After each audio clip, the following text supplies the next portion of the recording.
tu ne respires pas naturellement, tu ne sais plus respirer. Cette phrase t'a peut-être interpellé, mais malheureusement, elle est effectivement valable pour 90% de la population. Comment savoir respirer correctement et renouer avec une respiration physiologique? C'est ce qu'on va voir aujourd'hui dans cette vidéo. Bonjour et bienvenue à toutes donc dans cette nouvelle vidéo. Je suis Céline Beau, accordeuse d'être depuis 12 ans, spécialisée dans l'éducation parentale et le bien-être maman-bébé, notamment au travers des activités physiques périnatales. Respirer est censé être quelque chose de naturel et d'automatique, quelque chose auquel justement on ne pense pas, on ne se pose pas pour en prendre conscience, puisque c'est vital. On est né, c'est la première chose et c'est la seule chose qu'on sait faire de façon instinctive, on respire. Sauf que la respiration naturelle et physiologique se perd au fil des ans et notamment à partir de 3 ans lorsque l'on arrive sur les bancs de l'école. Et oui, notre société occidentale a malheureusement des travers et notamment celui de nous faire perdre cette respiration naturelle. Peut-être que tu penses respirer correctement et justement dans cette vidéo, tu vas pouvoir confirmer ou infirmer cette hypothèse. Vidéo en 3 étapes. La première, voyons déjà comment tu respires pour voir si effectivement tu respires naturellement ou pas du tout. Deuxième étape, qu'est-ce qu'une respiration physiologique et naturelle? Et enfin, la troisième et dernière étape, comment justement se placer, comment faire, comment réaliser une respiration physiologique. Donc, pour savoir si tu respires correctement, je vais te demander de prendre quelques secondes sur les 3 prochaines respirations. Tu peux fermer les yeux et sans chercher à contrôler quoi que ce soit, juste à être observatrice de ta respiration, regarder comment tu respires. C'est-à-dire, je te rappelle, la respiration a 2 phases. L'inspiration, c'est quand tu prends de l'air et l'expiration, quand tu ressors l'air. Donc là, je vais te demander de te concentrer sur quand tu prends l'air, qu'est-ce qui se passe? Qu'est-ce qui se gonfle au niveau de ta poitrine, peut-être au niveau du ventre? Et puis surtout, quand tu souffles, pareil, qu'est-ce qui se passe au niveau de ta poitrine, au niveau de ton ventre? Je te laisse quelques secondes pour le faire.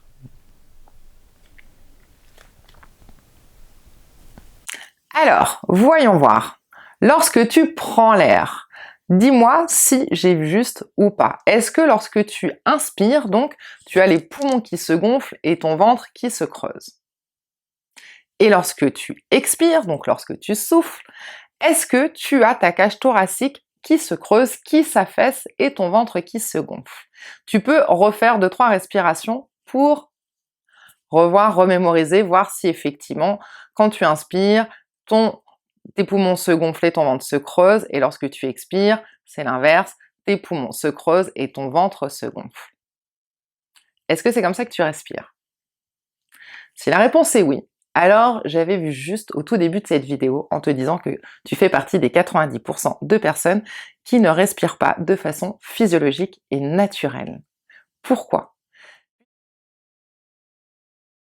Donc la respiration naturelle, comment ça se passe? C'est-à-dire au niveau physiologique, au niveau anatomique, biomécanique. La respiration part principalement du diaphragme. C'est quoi le diaphragme? C'est un petit parachute ici qui va de l'avant à l'arrière et qui fait la séparation entre tes poumons et ton caisson abdominal. Quand on inspire, le diaphragme, en toute logique, doit redescendre et lorsque l'on souffle, le diaphragme remonte pour pouvoir presser les poumons, faire sortir l'air. Avec le diaphragme sont raccordés les muscles abdominaux qui font partie des muscles principaux de la respiration. Et notamment le transverse, c'est cette fameuse gaine qui est la plus profonde, la couche la plus profonde des abdominaux. Comment fonctionne le caisson abdominal dans la respiration physiologique et naturelle? Donc, je te rappelle, quand tu prends l'air naturellement, ton diaphragme descend pour laisser les poumons se gonfler, d'accord? Et donc, le caisson abdominal va se détendre, se gonfler, sans pousser dessus, d'accord? Lorsque l'on prend l'air. Et donc, ce qui veut dire que ton ventre va se gonfler. Pour expirer et pour souffler, donc pour pouvoir faire sortir l'air de tes poumons, qu'est-ce qui va se passer? Tes muscles abdominaux vont se contracter pour pouvoir pousser entre autres, notamment le diaphragme vers le haut et venir faire la pression sur les poumons, faire sortir l'air. Et donc en se contractant, en se resserrant, et notamment le transverse qui est donc cette fameuse gaine, va donc se resserrer et donc ton ventre va se creuser. Et donc la respiration naturelle, il se passe quoi? Il se passe quand j'inspire, mes poumons effectivement vont se détendre pour laisser passer l'air, mais mon ventre va se déployer. Et quand je vais expirer et donc souffler, ça va être l'inverse. Le ventre va se rentrer, se creuser pour pouvoir aider le diaphragme à faire pousser l'air, sortir l'air et que tu puisses expirer. Ça, c'est la respiration physiologique. Si tu as des enfants en bas âge ou si tu as l'occasion de te retrouver à côté d'un nourrisson, regarde-le respirer, regarde son ventre. Naturellement, physiologiquement, les enfants sont maintenant les seuls à avoir cette respiration physiologique avec le ventre. Ils ont une respiration abdominale dès qu'ils sont nés. Et ça se perd malheureusement au fur et à mesure où on se verticalise, au fur et à mesure où on adopte des postures assises et notamment mal placées, au fur et à mesure où on engrange du stress qui vient limiter justement les mouvements du caisson abdominal, bloquer le diaphragme et donc on passe ici respiration thoracique. Tu vas bloquer ton diaphragme, tu vas bloquer ton abdomen et malheureusement tu ne vas avoir aucun des bénéfices de cette respiration naturelle. Donc on voit maintenant la troisième étape, comment on fait pour automatiser, retrouver, renouer avec justement cette respiration abdominale diaphragmatique qui est la respiration physiologique et naturelle de base. Pour pouvoir libérer donc ton diaphragme et ton caisson abdominal, il va falloir déjà que tu te positionnes correctement. Puisque tu te doutes bien, en étant ici avachi, qu'est-ce qui se passe? On vient comprimer, on vient bloquer le diaphragme contre l'abdomen et du coup, effectivement, le diaphragme ne peut plus se remobiliser.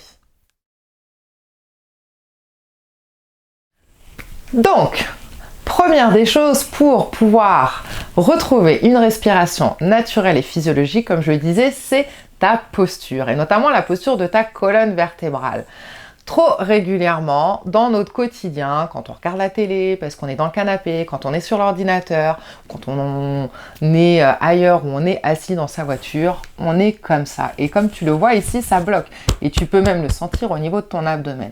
Donc il va falloir retrouver un étirement de ta colonne vertébrale.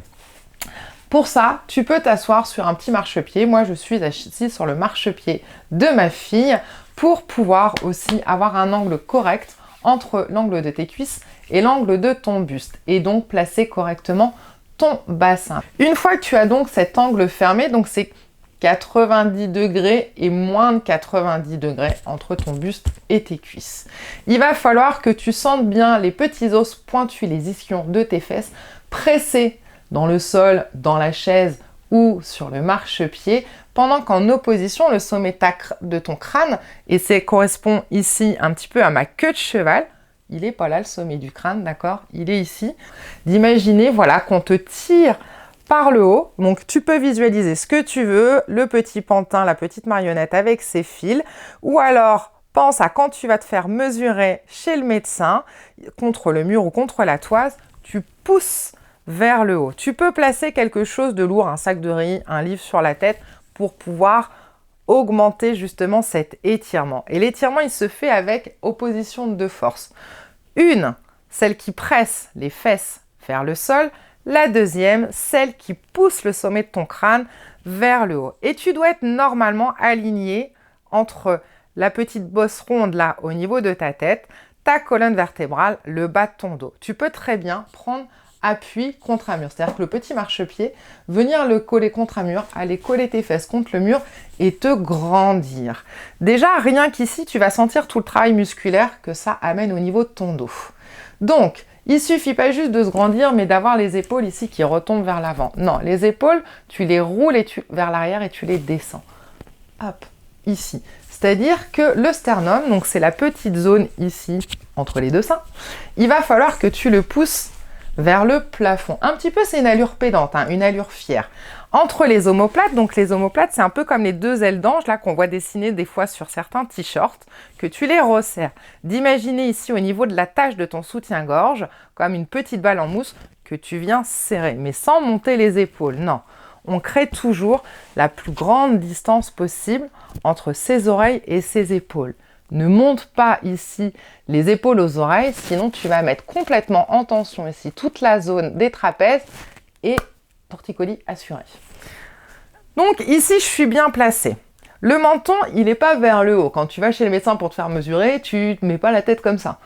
Non, il y a un petit mouvement, c'est comme les poules là, d'avant en arrière. Et on va chercher en arrière. Imagine un peu comme une grosse orange que tu viendrais coincer ici entre ton menton et ici le haut de ta cage thoracique. Ne descends pas la tête, sinon tu viens couper ta colonne d'air. Et à partir déjà de cette posture correctement effectuée, reprends ta respiration classique et tu vas voir déjà qu'il se passe quelque chose, peut-être infime déjà au niveau de ton ventre. D'accord ? Sans lâcher l'autograndissement. Et ça, c'est une des conditions phares. C'est-à-dire que sur chacune des deux phases, il va falloir que tu te grandisses et ne plus avoir ce mouvement de j'inspire, je souffle, j'inspire, je souffle, parce que ton dos, il va pas aimer du tout, d'accord? Donc c'est vraiment de maintenir, inspire, expire, ici cet autograndissement. Donc c'est pour ça que des fois, de mettre quelque chose d'un peu pesant sur la tête te permet de garder cet autograndissement tout au long et sur chacune des deux phases de ta respiration. Donc maintenant que tu as une posture étirée, juste et qui est le préalable numéro 1 pour que cette respiration abdominale diaphragmatique se mette en place, la respiration physiologique se fait en commençant par une expiration. Tu vas me dire, bah mais comment je fais pour souffler si j'ai pas pris mon air? Justement, c'est pour vider ce qui reste d'air dans tes poumons et avoir derrière une respiration qui soit la plus naturelle possible. Donc, pour pouvoir souffler en maintenant ton autograndissement, je vais te demander d'expirer, de souffler l'air par ta bouche et en cherchant à rentrer ton ventre du bas vers le haut, comme un tube de dentifrice qu'on roule du bas vers le haut. D'accord? Et non pas par le nombril. Il faut que tu visualises vraiment ce tube de dentifrice. Si tu penses je rentre le ventre par le nombril, c'est comme quand tu écrases un tube de dentifrice en son centre, ça fout de la pression en bas, ça fout de la pression en haut, et t'es à l'antipode de ce qu'il faut correctement effectuer. Donc vraiment visualise le tube de dentifrice pour faire sortir le dentifrice que tu roules en bas pour faire remonter. Ben là c'est pareil. On va d'abord faire rentrer la partie basse, ici au niveau du pubis, sous le nombril, au-dessus du nombril et jusqu'à la cage thoracique. Garde en tête l'image que expirer, c'est se grandir et c'est mincir, parce que ton ventre, tu vas le rentrer. Quand tu auras rentré justement le ventre et que tu seras arrivé au maximum de ton expiration, sans lâcher ton autograndissement, tu vas reprendre l'air par ton nez et naturellement, ton ventre va vouloir se relâcher, ça va être instinctif et ça va faire. Et on repart pour un tour. Je souffle, je rentre le ventre du bas vers le haut.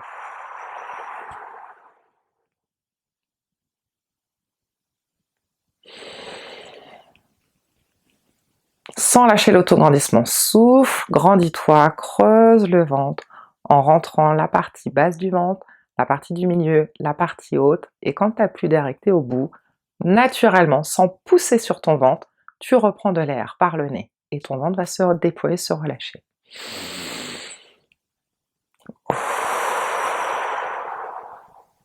Et ça, tu peux le faire une dizaine de fois.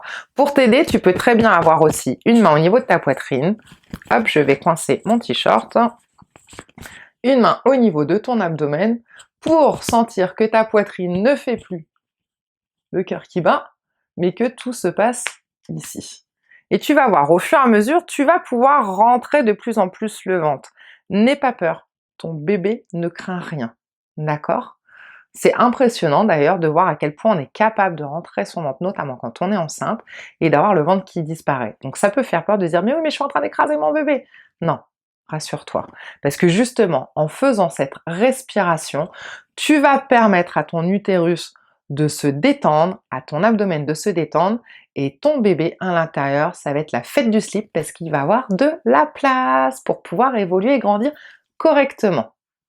Donc, je te rappelle, aujourd'hui, l'intérêt de la vidéo, c'était de comprendre pourquoi on ne respire plus naturellement alors que ça doit être quelque chose d'instinctif, de savoir qu'est-ce qu'une respiration physiologique et naturelle, son intérêt et surtout maintenant comment, maintenant que tu le sais, tu vas pouvoir mettre en place cette respiration physiologique abdominale diaphragmatique qui va te servir tout au long de ton quotidien et notamment de ton quotidien de maman en devenir. Je te souhaite une excellente journée, prends bien soin de toi et on se voit dans la prochaine vidéo.